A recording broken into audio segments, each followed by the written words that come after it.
Yet another quarterback is seeing the money in the NFC West. Brock Purdy getting a new deal from the 49ers. How does that impact the Seahawks and the rest of the division, both in 2025 and beyond? We're going to be breaking it down here on our latest edition of Locked On Seahawks.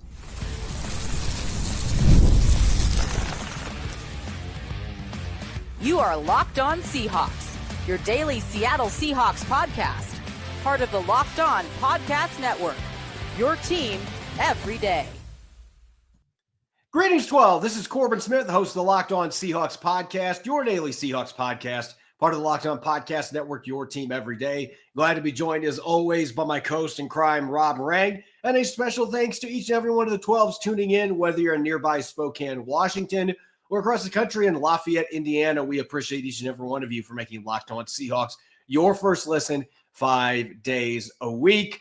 We are going to be continuing our OTA preview position by position. We're going to visit the defensive tackle group, where there's far more continuity than when we saw at quarterback when we started this series. We're also going to tackle your questions on our weekly Monday mailbag. Let's get to it now for your lead story here on our Monday edition of Locked On Seahawks. If there has been a theme in the NFC West the past 5 months, it's been all about paying quarterbacks. 3 of the 4 teams now in the division have spent big bucks on a starting quarterback, whether in free agency or extending, restructuring their own quarterback. We saw the Seahawks sign Sam Darnold to replace Geno Smith in March. Matthew Stafford, before the draft, got restructured instead of being traded. More new money on his contract, more guaranteed money. And now, Rob, we can add Brock Purdy to the equation. Everybody been wondering if the 49ers were actually going to dole out the money to extend him, and they sure did. 5 years, $265 million, more than $50 million per season. And look, if the 49ers end up winning a Super Bowl in the next 5 years, this deal absolutely looks fantastic.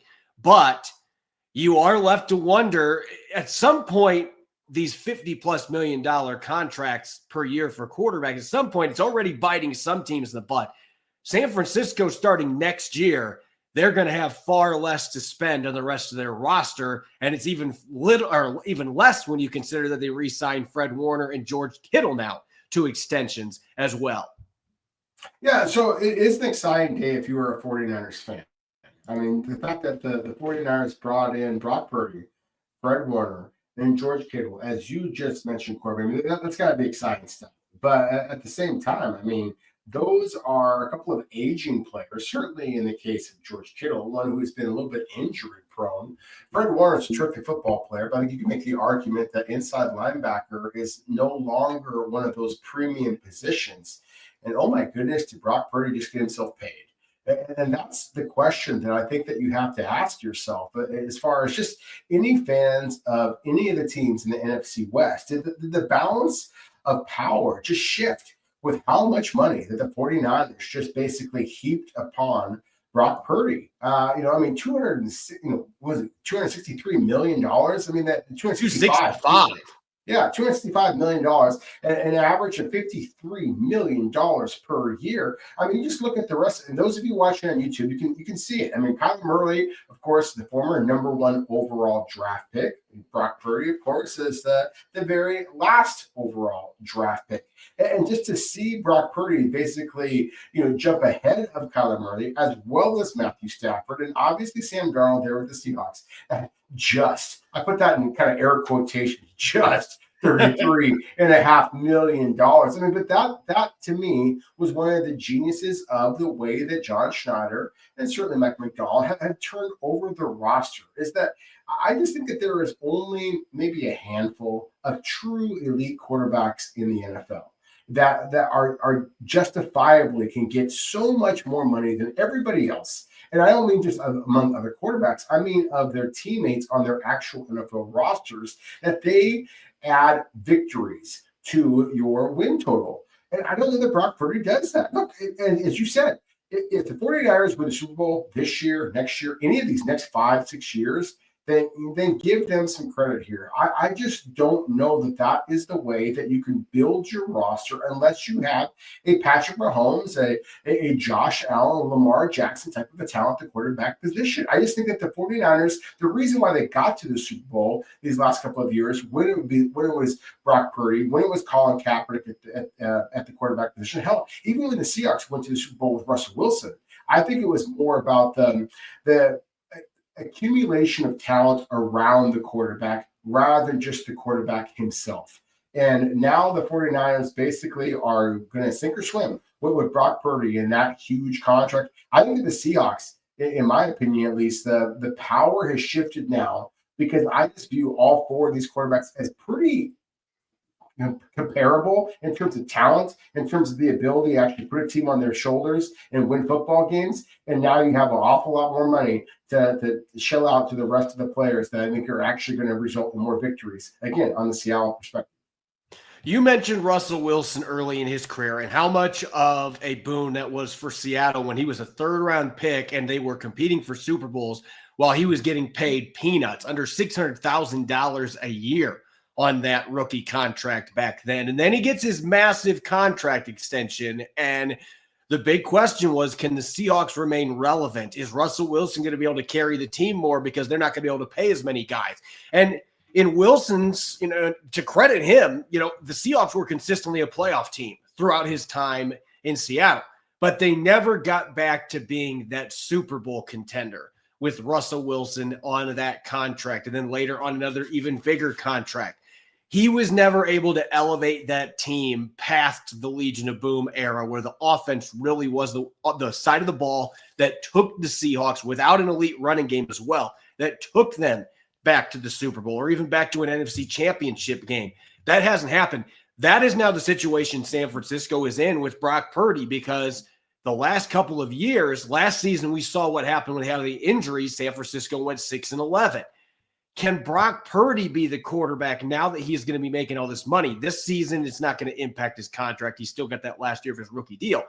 But next season, you're going to be looking at a situation where San Francisco, they have already started to purge the roster in preparation for this. They traded Deebo Samuel to Washington. They cut several defensive players that were valuable. They've moved on from a couple other offensive players. Christian McCaffrey is banged up consistently. He's getting to be an older back.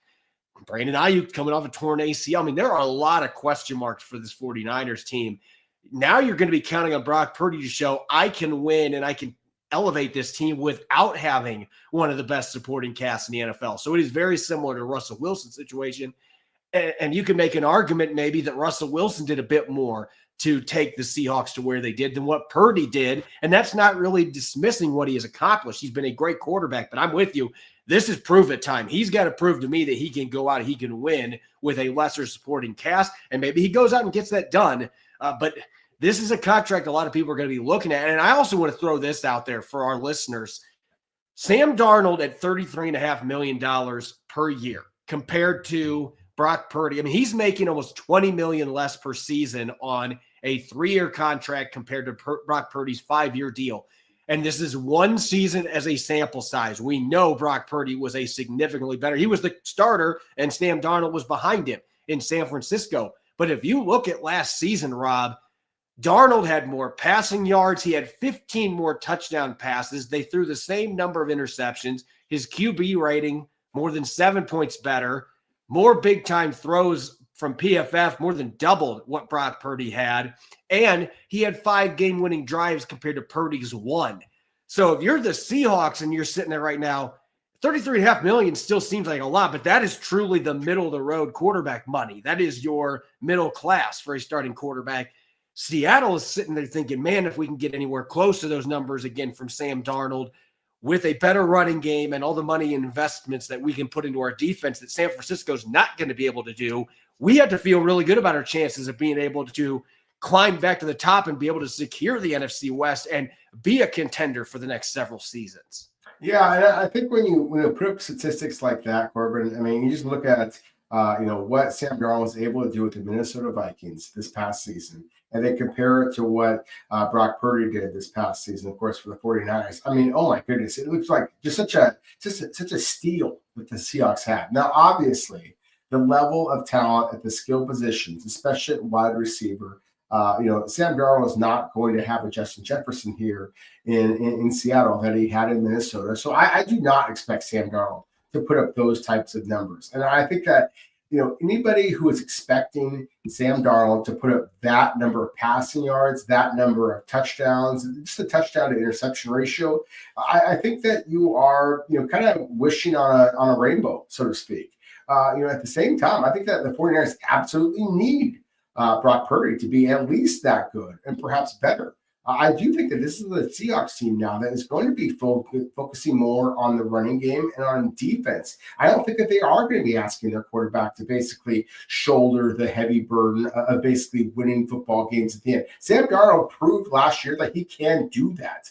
But I just don't know that the Seahawks are making that deep playoff push if that's what they were asking Sam Darnold to do. If they were asking to play the Geno Smith role, throw up all kinds of numbers that look really cool, fast football-wise. But if you actually want to win games, especially December, January, February, then I think that you have to, again, just kind of reallocate your assets to the rest of the team. So, again, to me, the way to build a team is to get a young quarterback, draft him, or invest in him in free agency on a middle-level salary. Sure, everybody wants to have one of those absolute elite superstar quarterbacks, but if you don't have one of those happen to fall into your lap, or perhaps you develop him. We'll see what Jalen Monroe is. But I think that the way that the Seahawks are doing it, to me, is the smarter way of being a consistent winner, and not only a consistent winner, because as you said, Russell Wilson helped the Seahawks get back to the playoffs year in and year out. But how many of those years towards the end did you really feel like the Seahawks were a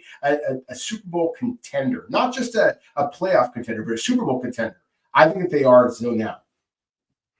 Yeah, I think that you make some really good points there. And it just boils down to you got to have a really good football team, not just the quarterback position. And that's what the Seahawks are trying to do. San Francisco now, more pressure, a lot more pressure being put on their young quarterback. When we come back, we've got tons of questions from you, the Value 12s. We're going to be answering as many as we can here in our Monday mailbag. That's coming up next here on Locked On Seahawks. Say goodbye to sticky notes, scribbled plans on the fridge, and overlapping calendar invites. The Skylight Calendar is here to bring clarity to the chaos and help families stay organized without the stress. This sleek digital display syncs with your existing calendars, Google, Apple, Outlook, and more, making it simple to track appointments, practices, dinners, and reminders all in one easy-to-see place. I've been using digital calendars for quite some time, and yet my wife and I, we still can't understand what dates and times are, whether it's a family member flying in an appointment or my work road trips to cover the Seahawks. We still have a tendency to forget things, and that creates chaos. But with Skylight Calendars, that's no longer an issue. We've got all of our electronic calendar dates available on a 15-inch HD screen to stay focused and be less overwhelmed. Right now, Skylight is offering our listeners $30 off their 15-inch calendars by going to skylightcal.com/NFL. Go to skylightcal.com/NFL for $30 off your 15-inch HD calendar. That is skylightcal.com/NFL. Welcome back to the Monday edition of Locked On Seahawks. I'm your host, Corbin Smith. He's Rob Rang. A special thanks to each and every one of the 12s who are listening in. And thank you, as always, for making Locked On Seahawks your first listen 5 days a week. We greatly appreciate it. And for your second listen, check out the Locked On NFL Scouting Podcast. The NFL Draft is long in the rearview mirror, but roster moves and news never stop. Host Kyle Krabs and Joe Marino will make you the most informed NFL fan this offseason. Find Locked On NFL Scouting on YouTube or wherever you listen to your podcast. Rob, it's time for our weekly Monday mailbag. We've got tons of questions from our Value 12s. Let's get to our first one here, coming from Gavin O'Reilly on X. With Seattle having so much cap space left, do you see the Seahawks trading for anyone? And if so, who would you prefer? I'd personally like to see the Seahawks call about Chris Olave due to the situation in New Orleans. So, Rob, going to give you the mic here. Are there any teams out there that maybe you are looking at thinking, maybe there might be a way that Seattle can try to pry this guy away and add to their roster before the start of the season?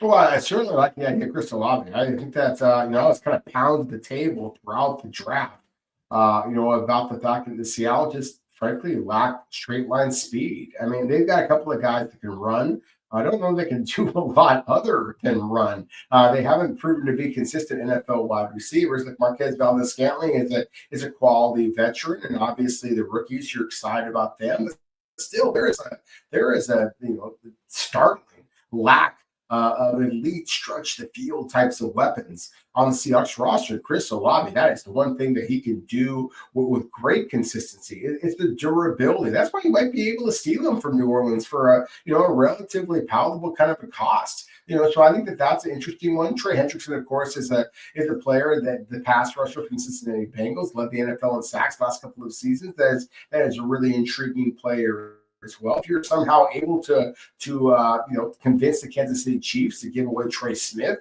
I think that those are all candidates that you have to be looking at. But that to me is, again, that there's so many players here. We're talking about like the low-hanging fruit, as often people say. That to me is where John Schneider and his pro scouting staff have to be kind of doing their work here, is who are the players that NFL teams actually are considering trading. And I do think that there are going to be some very tantalizing candidates out there that John Schneider has given his club an awful lot of flexibility to truly explore them. Not just talk about it, actually be able to pull it off. Next question coming from X-Ray Bird on X. If the Seahawks decide they like Jalen Milroe as a backup more than Drew Lock, do you think the Seahawks would explore a trade to send Lock elsewhere? Rob, I'm not going to sit here and say that that's impossible. It's not going to be a Matt Flynn, Russell Wilson type situation where Jalen Milroe is suddenly your starter in week one, and then you have a really expensive Sam Darnold on the bench. You're talking a second string quarterback. And all the comments John Schneider made about Drew Lock being the backup, those were made before Jalen Milroe was drafted. So you can't tell me that John Schneider wouldn't be thrilled if that's what ended up happening. I'm not predicting that that's going to be the case. The Seahawks are very confident in Drew Lock as their established veteran backup. But Milroe is the one that you're going to be able to use in some sub packages to get him into games once the season arrives. And if he has a really good training camp at preseason and Lock maybe doesn't play as well, or is he flatlined, look, there's more upside there. At that point, you cut the rookie loose, say that's our number two guy because he's going to be playing some for us anyway in sub packages. And if somebody else, God forbid, you hope this doesn't happen, but if somebody else has an injury that strikes and suddenly they need help at quarterback, Seattle might be a team that is getting called quickly. Hey, is Drew Lock available? Because he has started a lot of games in the NFL. So I think if you did have this scenario, that John Schneider might at least try to float some ideas there to see if he could move Drew Lock. And it all depends on which teams need quarterback help. And if injuries strike, that really would determine whether or not there's going to be interest in another team trading for him. Yeah, and that's why I want to jump in with this question here just for a moment, Corbin. I think that it's very unlikely the Seahawks are going to be trading Drew Lock. But that said, I think the Pittsburgh Steelers and New Orleans Saints, because of just things that have happened, obviously Derek Carr's sudden retirement due to the shoulder injury. The Pittsburgh Steelers, maybe they're going to bring in Aaron Rodgers. It remains to be seen. But still, I do think that if Drew Lock balls out himself over the preseason, perhaps one of those teams just realizes how much talent that they have with the rest of their team. And, hey, let's get a quarterback who actually has started at the NFL level rather than kind of gambling on a rookie. The New Orleans Saints with Tyler Shook, the Pittsburgh Steelers with Will Howard, for example. So I do think that that's something to kind of keep in mind. That said, I do love the fact that Seattle has given themselves some flexibility here. You can truly allow Jalen Milroe to kind of come in and play some of those, unique kind of snap opportunities, create the offense just for him. There's zero pressure when you have Drew Lock as your backup. Once you trade Drew Lock away, we had the same conversation at the cornerback position rather than the quarterback position a year ago. Seattle, of course, traded away their quality veteran cornerback, Mike Jackson. And then suddenly, when the Seattle started to kind of suffer some attrition at the cornerback position, then you saw Nehemiah Pritchett get out there and struggle at times. So that's the thing. I think that if Seattle is blown away by some opportunity, then sure, that's exciting. But at the same time, they get to be very careful with the quarterback position because as we just saw with the San Francisco 49ers. And just imagine a scenario. Imagine how much that the 49ers would be panicking if Brock Purdy plays this year on his rookie salary and then has some type of catastrophic injury. I mean, that's already guaranteed hundreds of millions of dollars if you allocate this young man. So I think that anytime that you have the conversation about quarterbacks, then you have to be thinking long term and knock on wood, health wise, that all these quarterbacks stay healthy. Our next question here for Rob. Seattle views Holmes on X. After 2 years of having 6+ players on defense on the PUP NFI list to start training camp, how critical is it for the Seahawks having defensive players healthy to start training camp? I would think that would always be the goal, but it is a real problem the Seahawks have had, that side of the football has been impacted by these injuries early on in the season, a lot more than offense. Yeah, and that to me is one of the most exciting developments, basically, of the draft, where Seattle, of course, focused so much on offense. That to me was very reassuring that they felt good about cornerback, edge rusher, interior defensive line, that they didn't make any of those positions a priority. Inside linebacker as well, they didn't make any of those positions a priority. So I think that the Seahawks feel good about where their returning veterans are in terms of their medical, and are they going to be able to kind of hit the ground running, so to speak, when we get to August. Chris Watkins on X specifically asking me this question. Hi, Corbin. Who will the veteran cornerback be that the Seahawks sign? If you go on Emerald City Spectrum this morning, I actually put up an extensive article with 4 different players that I think would make a lot of sense. I had the 2 that have already visited, Shaquille Griffin, as well as the former Green Bay Packer and Buffalo Bill, Rasul Douglas. And then I also had 2 other players on there as well. Listen, this is just my opinion right now, and this is where I stand on this. I think before it is all said and done, Rasul Douglas is going to be the one that is in a Seahawks uniform. And the reason that I think that is going to be the case is because he has played safety in his NFL career. We know how much Mike McDonald values indispensability as far as moving his guys all over the formation. And Rasul Douglas can do that. He's played a little bit of free safety. He's played in the box. He's played a bunch of nickel in the slot. He's played boundary corner. He also is a much better ball hawk than what Shaquille Griffin is. Now, Griffin's got a lot of pass breakups, but Douglas turns those into picks and points. Last year, he didn't do that. But I think he's still got some good football left in him, and I believe Mike McDonald's going to look at him. Even though he's had a few years, his missed tackle rate's been kind of high. He is an aggressive player. He will come up and try to play the run. Shaquille Griffin does to an extent as well. I just think the ball hawking and the positional versatility are going to be the difference. There's a few other guys that could make some sense. I know a lot of people have been mentioning Asante Samuel Jr. That guy does not want to tackle. He is not interested in tackling. I can't see Mike McDonald having any interest for that reason. And maybe I'll be proved wrong here, but I think Rasul Douglas is the one that ultimately will be in a Seattle Seahawks uniform before it is all said and done. Rob, coming from Blue Sky, Rodrigo, is there a position that has become tougher to evaluate during your time as a scout? And if so, what is the biggest reason it has become much harder to scout? That's an excellent question, Rodrigo. It really is. And thank you, Rodrigo. Thank you all for your questions and your support, as always. For a long time there, I kind of thought that I could just watch a lot of tape and be able to identify quarterbacks, because that's obviously the most important position. And I do feel very confident in my ability to evaluate quarterbacks. I was higher on Brock Purdy than a lot of people was. I definitely was higher on Russell Wilson. I literally winked into the camera when the Seahawks selected Russell Wilson because I was so confident that he was going to come in and be very successful. I think that Jalen Milroe, on this subject, is going to be very successful in the NFL because of the intangibles.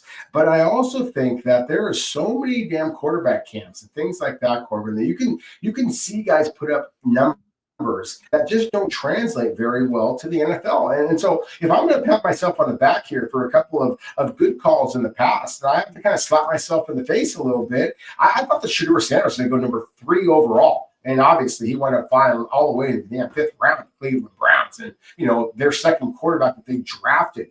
I still believe that accuracy, anticipation, and an attitude, to me, are the 3 most important things at the quarterback position. And as Shedeur Sanders started to slide, and as I started to kind of text some NFL, executives, and not just scouts, but higher up people, like, what the heck is going on with Shooter Sanders? It was the intangibles that really scared people off. And that, to me, is where in today's era of social media and all this kind of stuff, that it is making things more challenging.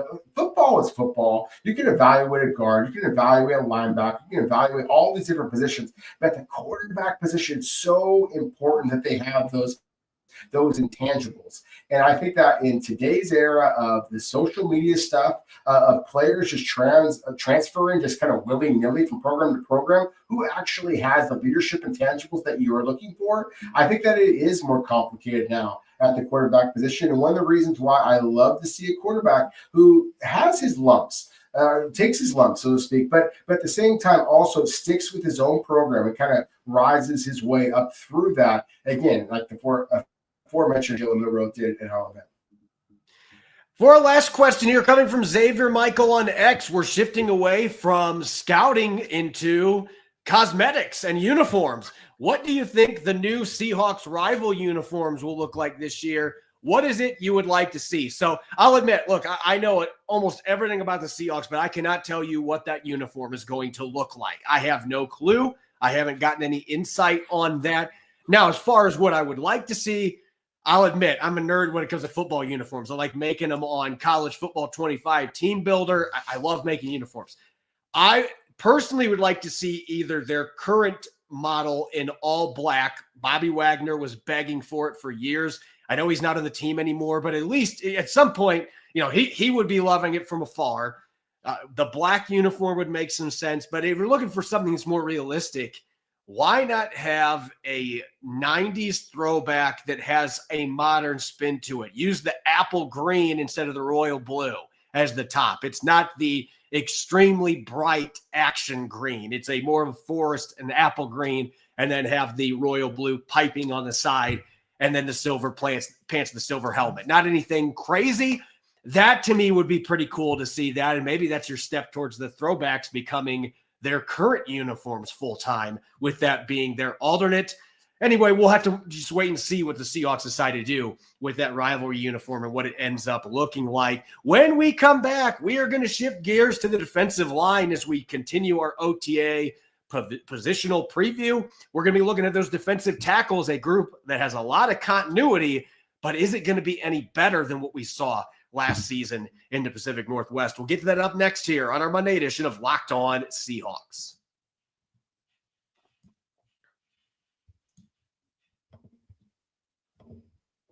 Welcome back to the Monday edition of Locked On Seahawks. I'm your host, Corbin Smith. He is Rob Rang. A special thanks to each and every one of the 12s who are listening in, and thank you as always for making Locked On Seahawks your first listen 5 days a week. We greatly appreciate it.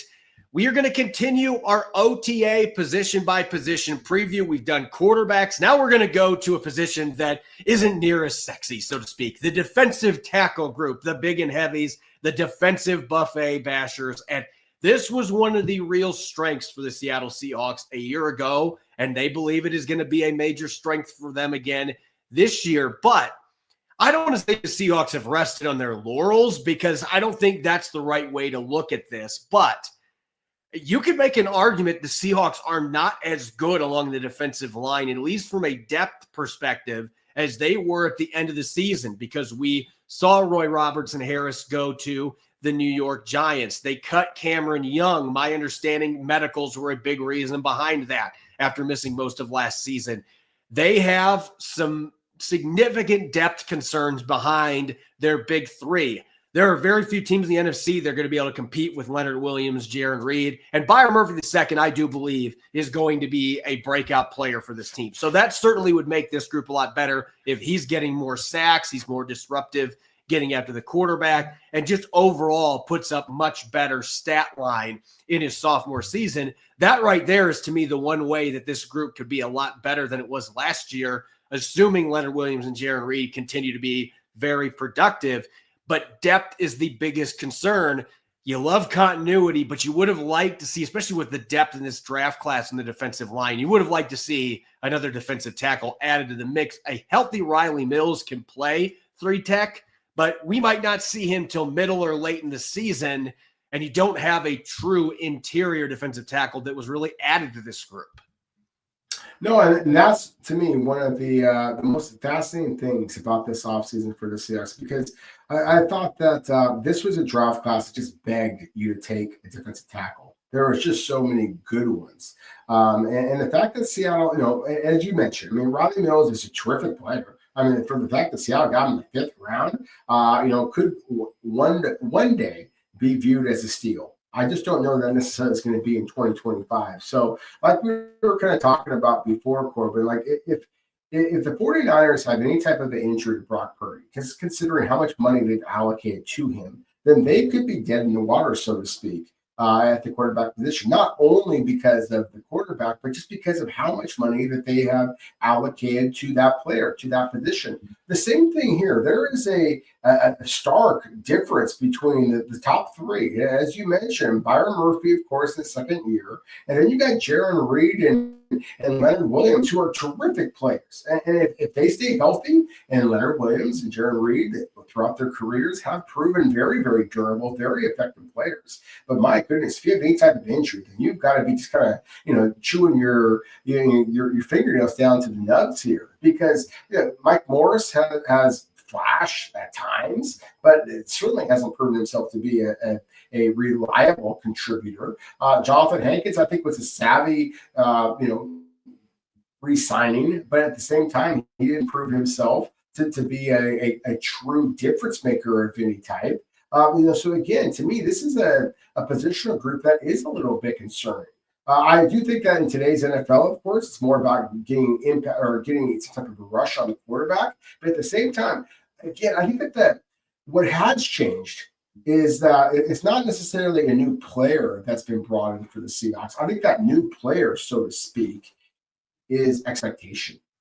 And now there is an expectation. Leonard Williams, you're an all-pro kind of a player. Let's prove it. Do it again. Jaron Reed, you come back, that the Seahawks re-sign you on a deal, even at your advancing age. Let's prove that you're worth that. Byron Murphy, you were the second defensive player drafted, of course, 2 years ago. You had a solid rookie season, but I don't think that anybody was, writing in rookie of the year numbers for you at this point. So prove that you were worth that. I have the same expectations that you do.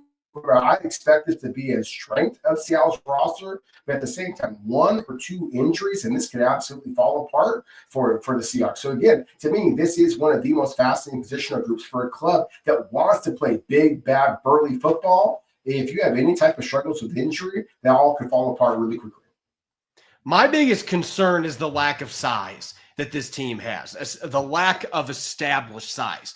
Because when you bring back Jonathan Hankins, that obviously helps. He is a seasoned veteran. He's played a lot of NFL football. He's the big body that can play that traditional nose spot.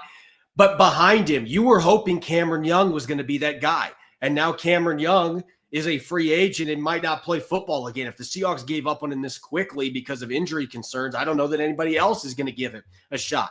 But Cameron Young didn't work out. And you don't have Matt Goetell on the roster anymore. That was a guy that you seem to have some intrigue with, and he's no longer on the team. Your 2 other nose tackles are Quinton Bohanna, who is strictly a run defender. He is not going to give you pass rushing production, and he's mostly been a practice squad guy. And Brandon Peely, last year they signed away from the Broncos waivers, and he was just a practice squad guy. They don't have another veteran that has played a lot of games that's been a consistent force at that nose tackle position. Jaron Reed can play there. Byron Murphy can play there, but they are non-traditional body types. And especially with Byron Murphy, that is taken away from his potential of being a game wrecker at the 3-tech position. So I do think the lack of size in there, they've got to figure out some way to get another big body that has played a lot of snaps that can fit in with this system, because they just don't have that guy. To me, if Jonathan Hankins goes down, that might be as significant as any injury they can have, just because they do not have depth in terms of having big bodies that can eat up double teams, can take up some space, and can do damage. They just don't have that away from Jonathan Hankins, and he's getting to be an older player, so who knows how much you're going to be able to play it. So there are a lot of questions here. I do think as long as this group stays healthy, it is one of the best defensive lines in the NFC West, probably one of the best in the NFC, but it does feel like there's a thin margin for error. Last year, having Roy Robertson Harris absolutely was helpful. Getting a healthy Riley Mills back would be helpful. but they still could use another big body. And that's why I'm surprised they didn't go that route in this draft class when there was a lot of bigger defensive tackles that were part of this historic defensive line group. And I think it just creates some intriguing storylines for a position group that you are going to be leaning your hat on, but you also are thinking, man, I hope the injury bug does not strike us, or I hope some of my older players don't have a big regression year, because if either one of those things happen, now you're suddenly looking at a position that you're going to be looking at trade deadline. Who do I trade for to try to supplement this group? And maybe that's going to end up being the case anyway, since they didn't make any big additions this offseason. But it does feel like, and again, I don't think this is fair to say it's resting on your laurels, but when you look at the depth chart, that's what it is. You kept the same group and really didn't add anything to it. Yeah, I do think that, again, if they add something, I have high expectations around the Mills. I do have high expectations for Byron Murphy II. I think that there's going to be improvements in that way. At the same time, I think that the trade for Roy Robertson, Harris, Corbin, to me, was a really significant and I think underrated addition a year ago. And I am just kind of mourning the loss of him from Seattle's roster. I think that he just added grit and toughness, durability, all the things that just that nastiness. And it's like, we all live in an era now where there's so many big, massive semi-trucks that are driving down the road right alongside of us. Those semi-trucks that have like the spikes on the wheels? They just look tougher. The Seahawks looked tougher when they had Roy Robertson Harris on the team with them. And his loss, to me, I just wonder. And again, to me, this is one of the geniuses of what John Schneider was able to do in basically turning over the roster and getting cheaper on offensive at the skill position players, as we talked about a moment ago. I do think that there are an awful lot of big, physical, tough defensive linemen that might be available for a fifth, sixth, seventh round pick, like Seattle gave up a year ago for Roy Robertson Harris. That might be what Seattle is looking to supplement their current defensive line with some type of move here in the offseason or early on in training camp. As always, you can follow me on X and Blue Sky, Corbin Smith NFL. You can follow Rob at Rob Rang. Make sure to subscribe to Locked On Seahawks on YouTube and wherever you get your podcast to make sure you don't miss a single episode. And for all of our listeners, I've been posting on social media, but let us know in the comments or on social media if you want to see a Seahawks injury segment during the season with Dr. Trina. She was on the show on Friday, my mother. And if you would like to see that as a 20-minute segment added as a bonus episode during the season, let us know in the comments or reply to us on social media. Let us know if you'd like to see that for the 2025 season. Everybody enjoy the rest of your Monday, and thanks for listening. Go Hawks.